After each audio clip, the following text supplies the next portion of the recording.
To fix this error, you can click on OK and then go to File and then go to Account over here.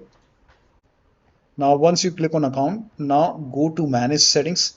Now once you go to Manage Settings, it will open this. Now scroll down.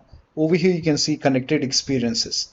Now if these are off, you have to turn it on. So first of all connected experiences, turn it on. Then turn on this one. Then turn on this one. So once you turn on the all connected experience, once you turn on the connected experience, now you can click on OK and then you have to restart it. Now you can launch it again.